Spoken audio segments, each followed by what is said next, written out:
প্রিয় শিক্ষার্থীরা, আশা করি তোমরা যথাযথ স্বাস্থ্যবিধি মেনে সবাই বাসায় অবস্থান করছো এবং ভালোই আছো।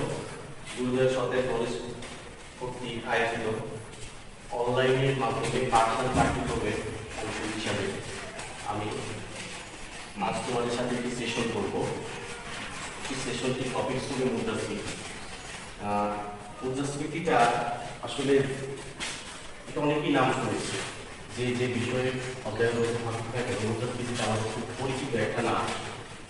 আমরা সাধারণত মুদ্রাস্ফীতি বলতেই বুঝে থাকি যে এরকম যে পণ্যের দাম বৃদ্ধি, পণ্য বা সেবার দাম। আসলে অর্থনীতিতে মুদ্রাস্ফীতিটা একটু ভিন্নভাবে ব্যাখ্যা করা হয়। দেখো, আমি আজকে মুদ্রাস্ফীতির উপর যে টপিকগুলোর উপর মুদ্রাস্ফীতির যে টপিকগুলোর উপর তোমাদের সাথে কথা বলবো, আলোচনা করবো, এই টপিকগুলো আমি একটু আগে লিখে রেখেছি একটু সংক্ষেপ করার জন্য। প্রথমেই ধারণা, মুদ্রাস্ফীতি কাকে বলে। সাধারণত মুদ্রাস্ফীতি বলতে অর্থনীতিতে পণ্য বা সেবার দাম বৃদ্ধির একটি প্রক্রিয়াকে বোঝানো হয়। কিন্তু অর্থনীতিতে যে কোনো ধরনের দাম বৃদ্ধিকে আমরা মুদ্রাস্ফীতি বলতে পারি না। পণ্য এবং সেবার দাম বাড়ছে, সেটা হবে ক্রমাগতভাবে দাম বাড়তে হবে।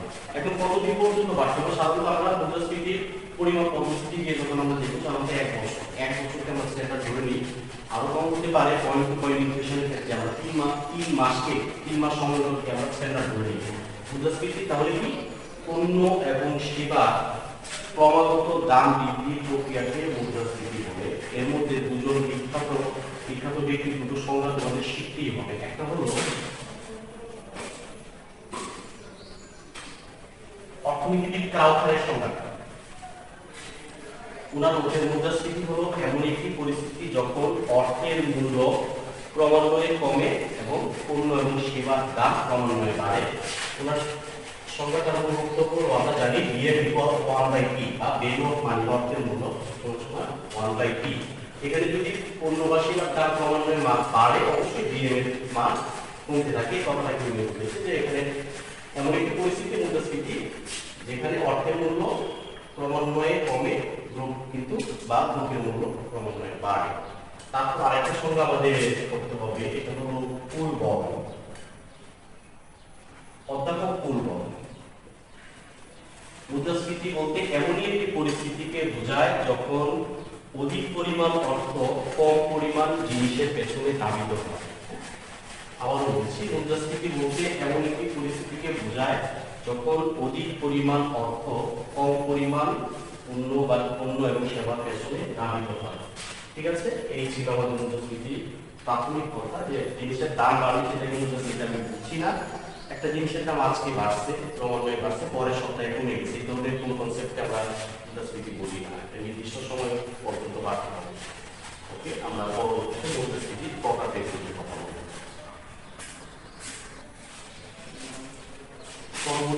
পরবর্তী বিষয়টা দেখো, মুদ্রাস্ফীতির প্রকার। আমাকে অনেক স্টুডেন্ট প্রশ্ন করে থাকে ক্লাসে যে স্যার, মুদ্রাস্ফীতি আসলে কত প্রকার? মুদ্রাস্ফীতিকে আসলে একেবারে এক্স্যাক্টলি এত প্রকার এভাবে আমরা কনফাইন করি না, করি না। কারণ মুদ্রাস্ফীতির বিভাজনটা মূলত হয় পণ্য বা সেবার দাম বৃদ্ধির প্রক্রিয়া এবং তার পেছনে কারণ, তার উপর ভিত্তি করে। আবারও বলছি, মুদ্রাস্ফীতির প্রকার বৃদ্ধি হলো পণ্য এবং সেবার দাম বৃদ্ধির প্রক্রিয়া এবং তার পেছনে কি কারণ আছে তার উপর ভিত্তি করে। অনেক প্রকার মুদ্রাস্ফীতি, অনেক ধরনের মুদ্রাস্ফীতি আছে। আমি সবচেয়ে গুরুত্বপূর্ণ 4টি মুদ্রাস্ফীতির অংশ কথা বলবো। প্রথমটা দেখছো মৃদু মুদ্রাস্ফীতি। হ্যাঁ, মৃদু মুদ্রাস্ফীতি 3 ভাবে সংজ্ঞায়িত করা যায় মৃদু মুদ্রাস্ফীতি। 1, যে পরিমাণ মুদ্রাস্ফীতি একটি দেশের অর্থনীতির উপর অতিরিক্ত চাপ সৃষ্টি করে না, তাকে মৃদু মুদ্রাস্ফীতি বলে। যে এই ধরনের, এই ক্ষেত্রে মৃদু মুদ্রাস্ফীতির ক্ষেত্রে পণ্য এবং সেবার যে দামটা বাড়বে সেটা কারোর জন্য না বিশ্বাসের কারণ হবে না। তারপর আরেকটা সংজ্ঞা মৃদু মুদ্রাস্ফীতি, যে একটা অর্থনীতির জন্য যে পরিমাণ মুদ্রাস্ফীতি সহনীয় তাকে বলে মৃদু মুদ্রাস্ফীতি। এটা অবশ্যই ভ্যারি করে। আজকে বিশ্বের মধ্যে সবচেয়ে হাইয়েস্ট জিডিপি গ্রোথ রেট যে কান্ট্রিগুলো মেনটেন করছে, ওই সকল দেশে জিনিসের দাম 5 থেকে 10% বাড়লে যতদূর না তাদের জন্য না বিশ্বাসের কারণ হবে। আর যেসব দেশ ইতিমধ্যে পূর্ণ নিয়োগ স্তরে আছে তাদের জন্য সেটা আরো বেশি কষ্টদায়ক হবে। কারণ চীনের উৎপাদন ক্ষমতা বাংলাদেশের উৎপাদন ক্ষমতা এক না। এখানে পণ্য এবং সেবার দাম বাড়লে চীনের অর্থনীতির উপর প্রভাব আর বাংলাদেশের অর্থনীতির উপর প্রভাব একরকম হবে না। ইকোনমিক মুদ্রাস্ফীতিটা আরেকটা সঙ্গে দাঁড় করানো হয় যে পরিমাণ মুদ্রাস্ফীতি একটা দেশের জন্য একটা দেশের জন্য সহনীয়, তাকে সেই দেশের প্রেক্ষাপটে মুদ্রাস্ফীতি বলে। আবার আমি উচ্চ মাধ্যমিক স্তরের বিভিন্ন প্রশ্নে দেখলাম যে যদি কোনো দেশের মুদ্রাস্ফীতির সর্বোচ্চ হার সর্বোচ্চ 2% বা তার মধ্যে হয় তাকে বলে মৃদু মুদ্রাস্ফীতি। এবং আমাকে এটা মানতেই হলো, কারণ মৃদু মুদ্রাস্ফীতির হার তো যেভাবে সরাসরি প্রশ্ন আসলো অবশ্যই সাদা জেনে প্রশ্ন করছে। এরপরে হলো উল্লম্ফন মুদ্রাস্ফীতি। দেখো উল্লম্ফন মুদ্রাস্ফীতি মৃদু মুদ্রাস্ফীতির কিছুটা বিপরীত একটা কনসেপ্ট। তীব্র মুদ্রাস্ফীতি বলতে পারো যখন পণ্য এবং সেবার দাম বা জিনিসের দাম খুব দ্রুত গতিতে বাড়তে থাকে, এই ধরনের মুদ্রাস্ফীতিকে বলে উল্লম্ফন মুদ্রাস্ফীতি।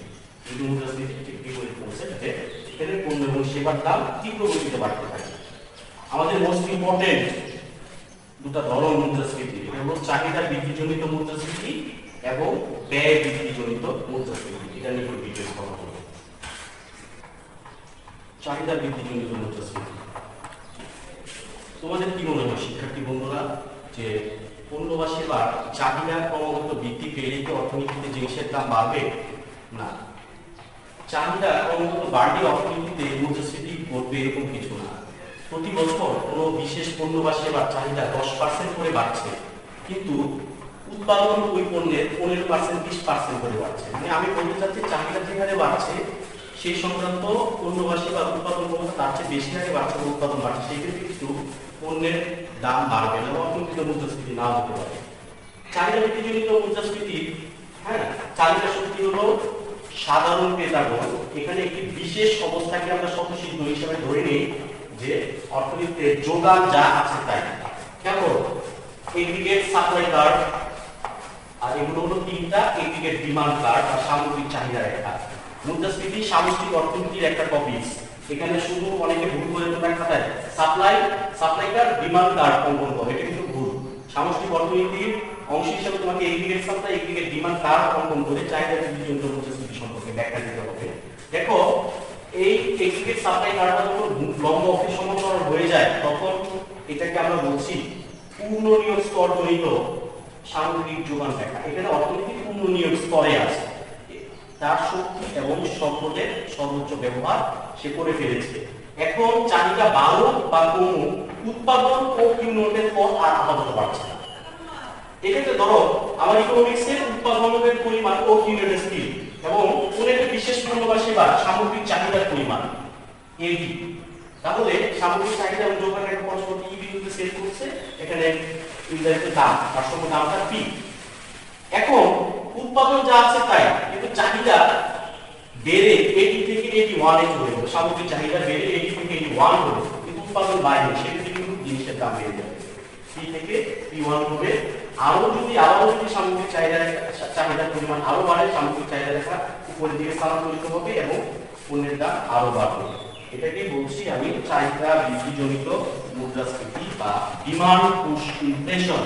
অর্থনীতিতে উৎপাদন যা আছে তাই এরূপ অবস্থা প্রদত্ত থাকলে পণ্য বা সেবার চাহিদার পরিমাণ বাড়লে উক্ত পণ্য বা সেবার দাম ক্রমান্বয়ে বাড়ে। এটাকে বলে অর্থনীতিতে চাহিদা বৃদ্ধিজনিত মুদ্রাস্ফীতি। এরপর তোমাদের চিত্র ব্যাখ্যাটা দিতে হবে। প্রিয় শিক্ষার্থীরা, আমি তোমাদের পড়াচ্ছিলাম মুদ্রাস্ফীতির প্রকারভেদ। এখন মুদ্রাস্ফীতির সর্বশেষ প্রকারভেদ হিসেবে আমি ব্যয় বৃদ্ধিজনিত মুদ্রাস্ফীতি বা কস্ট পুশ ইনফ্লেশনের কথা বলবো। আমি আগে বলেছি চাহিদা বৃদ্ধিজনিত মুদ্রাস্ফীতি চাহিদা শক্তি ভোক্তা সাধারণ।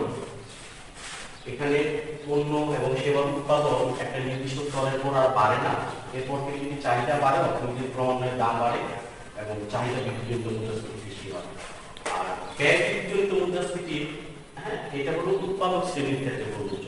এখানে ব্যয় বৃদ্ধি বলতে সাধারণ মানুষের জীবনযাত্রার ব্যয়কে বোঝাচ্ছে না, এখানে উৎপাদন ব্যয়কে বোঝাচ্ছে। উৎপাদন ব্যয়কে নির্দেশ করছে যে অর্থনীতিতে বিভিন্ন কারণে উৎপাদনকারী প্রতিষ্ঠানের বা উৎপাদকের উৎপাদন ব্যয় বাড়তে পারে। কারণগুলো মুদ্রাস্ফীতির কারণ এখানে আছে, আমি পরে আলোচনা করবো। কারণগুলো আমি বোঝাচ্ছি না, বিভিন্ন কারণে উৎপাদন ব্যয় বাড়তে পারে।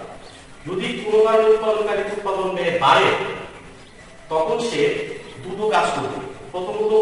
উৎপাদনের পরিমাণ কমাই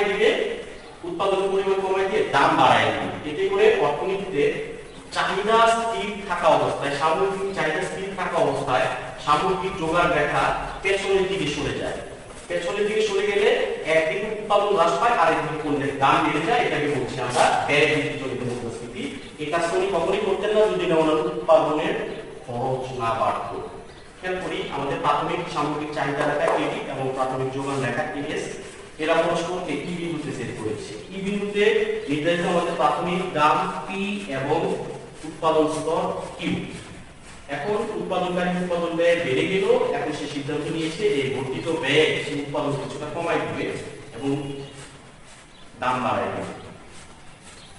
যদি উৎপাদন ব্যয় বৃদ্ধির জন্য উৎপাদনের পরিমাণ কমাই দিতে চায়, অবশ্যই সামগ্রিক যোগান রেখাটা বাম দিকে স্থানান্তরিত হবে। দেখো এক্ষেত্রে সামগ্রিক যোগান রেখাটা বাম দিকে স্থানান্তরিত হয়ে স্থির সামগ্রিক চাহিদা রেখাকে P1 বিন্দুতে সেট করেছে এবং P1 বিন্দুতে উৎপাদন কিন্তু Q থেকে P1 এ হ্রাস পেয়েছে, কিন্তু দাম P থেকে P1 এ বৃদ্ধি পেয়েছে। এটাকে বলছি আমরা খরচ বৃদ্ধিজনিত মুদ্রাস্ফীতি। পার্থক্য আসতে পারে এক্সামে, সংজ্ঞাজনিত পার্থক্য, কারণজনিত পার্থক্য, চিত্রজনিত পার্থক্য, ইত্যাদি বিভিন্ন পার্থক্য আছে, তোমরা দেখে নিও পারবা। এটা ছিল আমাদের ব্যয় বৃদ্ধিজনিত মুদ্রাস্ফীতি। তো আমি আবারও বলছি মুদ্রাস্ফীতি অনেক রকম হতে পারে। সবচেয়ে গুরুত্বপূর্ণ 4টা কারণ নিয়ে আমি আলোচনা করলাম: মৃদু মুদ্রাস্ফীতি, উল্লম্বন মুদ্রাস্ফীতি, চাহিদা বৃদ্ধিজনিত মুদ্রাস্ফীতি, ব্যয় বৃদ্ধিজনিত মুদ্রাস্ফীতি। যার ভিত্তি হলো পণ্য এবং সেবার দাম বৃদ্ধির ধরন এবং কারণ। এটার পেছনে কি কি কারণ আছে তার উপর ভিত্তি করে মুদ্রাস্ফীতি প্রকারভেদগুলো করা হয়। শিক্ষার্থীরা মুদ্রাস্ফীতির পরিমাপ পদ্ধতি বা মুদ্রাস্ফীতির হার পরিমাপের বিভিন্ন পদ্ধতি নিয়ে কথা বলতে চাচ্ছি। বিভিন্ন বইয়ে বিভিন্নভাবে উপস্থাপন করা আছে। তো আমার কাগজটারে ধরে এই পদ্ধতি উনি যেভাবে পরিমাপ করেছে আমার এটা ভালো বলে মনে হয়। মৌলিক কোনো পার্থক্য নেই। পদ্ধতি সূত্র ব্যবহৃত সূত্রগুলো একই রকম হয়, যাতে 3 ভাগে বিভক্ত করে। সাধারণ পদ্ধতি, এখানে সাধারণ পদ্ধতির ক্ষেত্রে আমরা খুব সাধারণভাবে যেভাবে শতকরা মান নিরূপণ করি এভাবে আমরা পরিমাপ করব। জিএনপি ডিক্টেটর পদ্ধতি, এখানে বিশেষ পদ্ধতিতে 8টি জিএনপি এবং প্রকৃত জিএনপি মানের মধ্যে তুলনা করে জিএনপি ডিক্টেটর পদ্ধতিতে মুদ্রাস্ফীতি নিরূপণ করা হয়, মুদ্রাস্ফীতির হার নিরূপণ করা হয়। সূচক সংখ্যা পদ্ধতি, এটা আমরা 3 ভাগে: ভোক্তার মূল্য সূচক, উৎপাদকের মূল্য সূচক, অব্যক্ত অবমূল্যায়ন সূচক। অব্যক্ত অবমূল্যায়ন সূচক ভোক্তার মূল্য সূচকের ক্ষেত্রে ভোক্তার একটি নির্দিষ্ট বছরের ব্যয় সংক্রান্ত ডাটা তার বৃত্তি বছরের সাথে তুলনা করা হয়। উৎপাদকের ক্ষেত্রে উৎপাদন ব্যয় বিশেষ ডাটা তার বৃত্তি বছরের সাথে তুলনা করা হয়। আর অব্যক্ত মূল্যায়ন সূচকের ক্ষেত্রে সামগ্রিক অর্থনীতি, ভোক্তা এবং উৎপাদকের সামগ্রিক ডাটার মাধ্যমে হার নির্ণয় করা হয়। আমি তোমাদের সাথে সবগুলো পদ্ধতি নিয়ে কথা বলছি না, সবচেয়ে গুরুত্বপূর্ণ 2টি পদ্ধতি সাধারণ পদ্ধতি এবং ভোক্তার মূল্যসূচক পদ্ধতি নিয়ে কথা বলবো। ভোক্তার মূল্যসূচক এর মাধ্যমে মুদ্রাস্ফীতির হার নিরূপণ করতে পারলে উৎপাদকের মূল্যসূচক এমনিতেই তুমি পাবে। সেম একই নিয়মে এক্সেল প্যাটার্নটা আমরা করে দেবো। তো দেখ দুটো পদ্ধতি নিয়ে কথা বলবো। মুদ্রাস্ফীতির হার পরিমাপের সাধারণ পদ্ধতি দেখো, এটা দুভাবে পরিমাপ করি আমরা। যখন 1 বছর বিবেচনা করি তখন ইনফ্লেশন রেট বা মুদ্রাস্ফীতির হার পরিমাপের সূত্রের ব্যাখ্যা দিচ্ছি। যখন 1 বছরের অধিক সময় বিবেচনা করা হয় তখন আবার আরেকভাবে সূত্র আমরা ব্যবহার করে থাকি। এখানে পি হলো প্রাইস, এন্ড হলো নিউ ইয়ার, নতুন বছরের দাম, বা এটা অনেক হয়ে থাকতে পারে চলতি বছরের দাম। পি তে হলো প্রাইস, ওতে হলো ওল্ড। এটা বোঝার জন্য সহজ পদ্ধতিতে বলছি যে বৃত্তি বছরের দাম বা পুরাতন বছরের দাম, নতুন বা চলতি বছরের দাম। আমি একটা উদাহরণ টানছি, এখানে তেলের দাম। খেয়াল করো, তেলের দাম 2018 সালে 1 লিটার তেলের দাম ছিল 100 টাকা। 2019 সালে এসে 1 লিটার তেলের দাম হচ্ছে 110 টাকা। এখন এখানে মুদ্রাস্ফীতির হার কত, এটাকে আমার সাধারণ পদ্ধতির মাধ্যমে এটা পরিমাপ করতে হবে। দেখো আমার নতুন প্রাইস কত, 110। পুরাতন প্রাইস কত, 100। পুরাতন প্রাইস 100। কত হবে হার, দেখো 10%। ক্যালকুলেশন করবে 10% এর আনসার আসবে। এই সূত্রটা তখনই কাজে আসবে আমার EN - P0 ভাগ P0। এটা তখনই কাজে আসবে যখন আমাদের সময় ব্যবধান 1 বছর বিবেচনা করব। দেখো 2018 সাল থেকে 2019 সাল সময় ব্যবধান কত, 1 বছর। এই জন্য আমরা এই সূত্রটা আমরা বিবেচনা করি খুব সহজে, বলেছি আমি আগে বলেছি খুব সহজ পদ্ধতি, সাধারণ মানে সংখ্যার যে মানে বৃদ্ধি, শতাংশ বৃদ্ধি যেভাবে আমরা বের করি এভাবেই এটা আমরা বের করি। কিন্তু যখন সময় ব্যবধান বেশি হয়ে যাবে, যখন সময় ব্যবধান বেশি হয়ে যাবে তখন আবার এটা পরিমাপ পদ্ধতি আবার একটু ভিন্ন। দেখো বললাম আমি 2018 সালে 1 লিটার তেলের দাম, সয়াবিন তেলের দাম ধরলাম 100 টাকা, যা 2020 সালে এসে হলো 120 টাকা। এটা কিন্তু তুমি আগের সূত্র বসাই এই অঙ্কটা করতে পারবা না। আমরা প্রশ্ন করেছিলাম টেস্ট পরীক্ষায় বা আরো বিভিন্ন বোর্ড পরীক্ষার প্রশ্নগুলো সলভ করো, আমরা দেখি যে এটা তোমরা ভুল করে ফেলো, ঠিক এই আগের সূত্রটা বসাই এই অঙ্কটা করার চেষ্টা করো। আশা করি আজকে তো তুমি এটা করবে না। দেখো এটা আমি অঙ্কটা কিভাবে খুব সহজেই সমাধান করছি। এক্ষেত্রে ইনফ্লেশন রেট বা মুদ্রাস্ফীতির হার আমি কিভাবে পরিমাপ করব।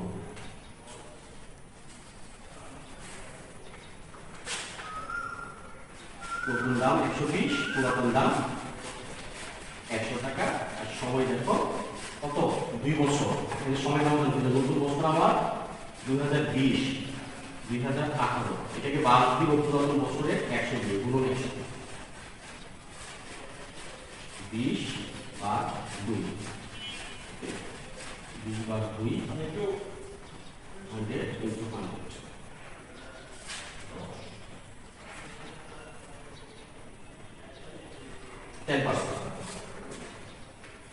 সময় ব্যবধান এক কথায় যত বাড়বে, দিনগুলো বা সেবার দাম যত বাড়বে তাকে তুমি সময় ব্যবধান দিয়ে ভাগ করবা, তারপর স্বাভাবিক নিয়মে এটা ভাগটা বের করবা। আনসার 10 আসছে।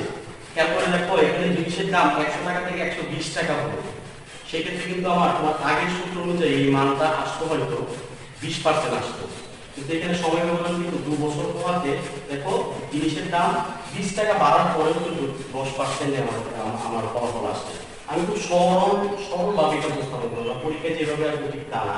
এখানে 500 টাকা, 1000 টাকা, 1200 টাকা, 200 টাকা এইভাবে কোনো সংখ্যা দিয়ে থাকতে পারে। সূত্র এটাই। এটা ছিল আমাদের সাধারণ পদ্ধতির মাধ্যমে আমরা একজন গুরুত্বপূর্ণ পদ্ধতি নিয়ে কথা বলবো, এটা হলো ভোক্তা। এরপর খুবই গুরুত্বপূর্ণ একটি মুদ্রাস্ফীতির হার পরিমাপ পদ্ধতি নিয়ে কথা বলছি, ভোক্তার মূল্য সূচক। একটু আমি স্কিপ করে আমি কিছু ডাটা ইতিমধ্যে উঠে নিয়েছি তোমাদের সময় সংক্ষেপের জন্য। একটু খেয়াল করো, মুদ্রাস্ফীতির হার পরিমাপের সাধারণ পদ্ধতি নিয়ে যখন কথা বললাম, ওটা কিন্তু একাধিক দ্রব্যের ক্ষেত্রে যদি দাম বাড়ে বা কমে তাহলে সামগ্রিকভাবে অর্থনীতির উপর মুদ্রাস্ফীতি হলো কি হলো না সেটা পরিমাপ করা বা সেটা মন্তব্য করা কিন্তু কঠিন। ওটা একটা পণ্যের ক্ষেত্রে প্রযোজ্য ছিল। যদি চাল, ডাল, তেল, চিনি, আটা এরকম একাধিক পণ্যের ক্ষেত্রে একটা ইকোনমিক্স একটা নির্দিষ্ট সময় হতো মুদ্রাস্ফীতি ঘটলো কি ঘটলো না সেই সংক্রান্ত মন্তব্য তোমাকে আসতে হলে যে পদ্ধতিগুলোর কথা আমরা বলি, গুরুত্বপূর্ণ পদ্ধতি হলো ভোক্তার মূল্য সূচক, consumer price index. Consumer price index সূচক সংখ্যা সম্পর্কে একটা লিখে সংখ্যাটা দিয়ে দিচ্ছি। একটি নির্দিষ্ট বছরের গড় কর্তা দামের সাথে তার পূর্ববর্তী বছরের বা বিক্রি বছরের দামের শতাংশিক তুলনাকে বলে সূচক সংখ্যা। আমি যদি বলি তোমাকে এই বছর 1 কেজি চিনির দাম কত, তুমি বললা 60 টাকা, 1 কেজি চিনির দাম 60 টাকা, এটা কিন্তু এটা রেফার করে না যে সারা বছর চিনির দাম 60 টাকা ছিল, কখনো 65 টাকা ছিল, কখনো 55 টাকা ছিল, হয়তো বা গড়ে সে 60 টাকায় অবস্থান করছে। এভাবে একটা বছরের গড়পড়তা মূল্যের সাথে যদি আমি আরেকটা বছরের গড়পড়তা মূল্যের তুলনা করি, সূচক সংখ্যা বলছি। বর্তমান প্রাইস ইন্ডেক্সের মাধ্যমে মুদ্রাস্ফীতির হার পরিমাপের জন্য তোমাকে এই সূত্রটা খুব তোমাকে মনে রাখতে হবে, summation of PN Q0 divided by summation of P0 Q0 into 100। এটা হার পরিমাপ করছে এই জন্য 100।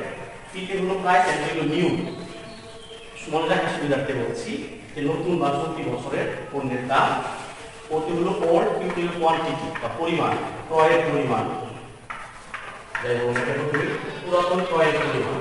আচ্ছা, পিকে হলো প্রাইস, ওটি হলো ওল্ড বা পুরাতন সময় বা বিক্রি বছরের দাম, দ্রব্যের একত্রিত দাম। আচ্ছা, খেয়াল করি এতটুকু ডাটা তোমার দেওয়া আছে যে 2018 এবং 2019 সালে চাল এবং ডালের দামের পরিবর্তনটা এখানে দেওয়া আছে। দেখো 2018 সালে চালের দাম ছিল প্রতি কেজি চালের দাম ছিল 40 টাকা, ডালের দাম ছিল 90 টাকা।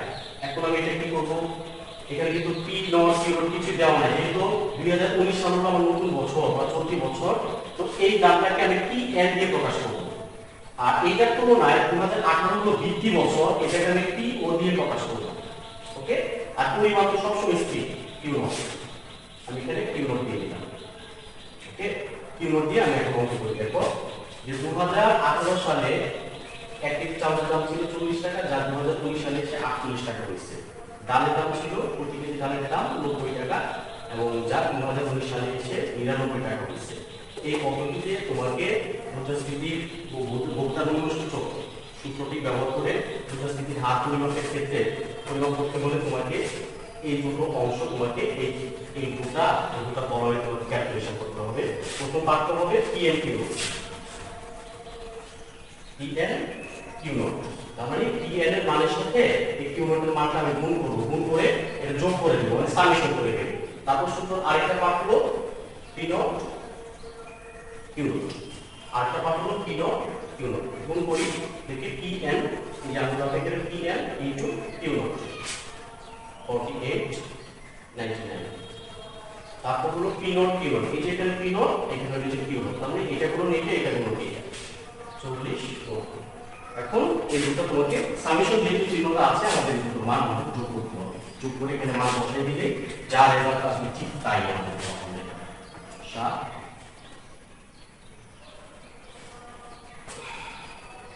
147 আর এটা আসছে 130 মান বসাই। সামেশন অফ PN Q0 এর মানটা আসলে করে দিতে বছর 147, এটাকে ভাগ দিবা 130 দিয়ে, এই গুণ করবা 100 দিয়ে। আমি একটু মোবাইল 113.07 এরকম। এখন এটা কিন্তু এটা নির্দেশ করছে না যে 113.07% মুদ্রাস্ফীতির হার, এরকম কিছু না। মুদ্রাস্ফীতির প্রকৃত মুদ্রাস্ফীতির হার হবে দেখো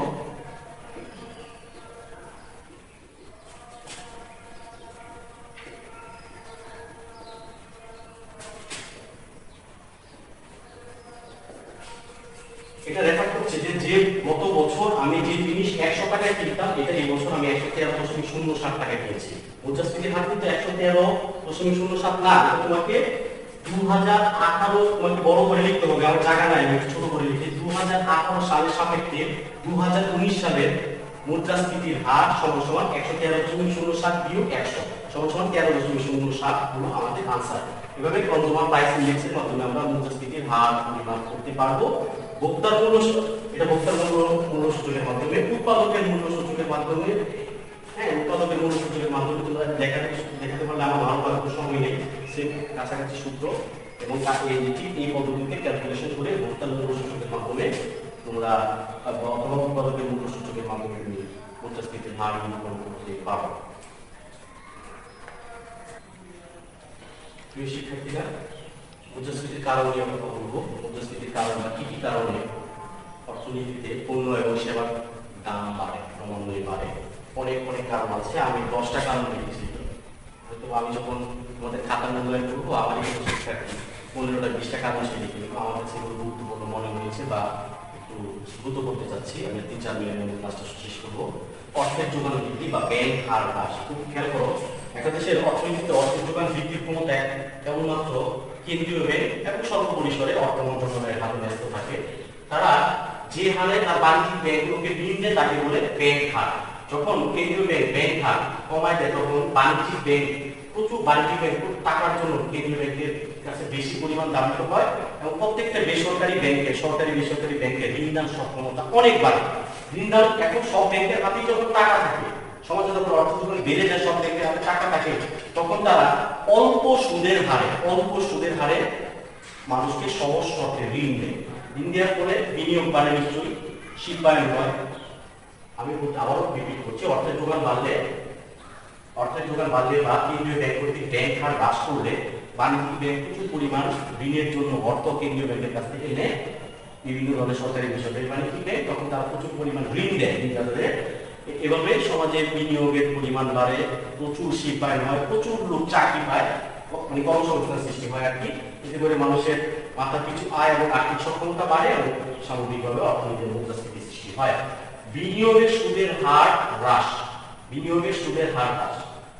এটা বিনিয়োগের উপর সুদের হার হ্রাস বা বিনিয়োগের উপর সুদের হার বৃদ্ধি দুটাই যদি তোমার অপরিকল্পিত হয় আলটিমেটলি এটা বিনিয়োগের উপর সুদের হার হ্রাস করলে মুদ্রাস্ফীতি না হতে পারে, কিন্তু একটা সেন্সে তোমার বিনিয়োগের উপর সুদের হার হ্রাস করতে মুদ্রাস্ফীতি তা নয়। দেখো বিনিয়োগের উপর সুদের হার হ্রাস করলে প্রচুর পরিমাণ বিনিয়োগ হবে, শিল্পায়ন হবে, কর্মসংস্থান সৃষ্টি হবে, মানুষের আর্থিক সক্ষমতা প্রচুর বাড়বে। এতে করে ক্রেতারা নিজেদের মধ্যে প্রতিযোগিতার মাধ্যমে পণ্যের দাম বৃদ্ধি করবে।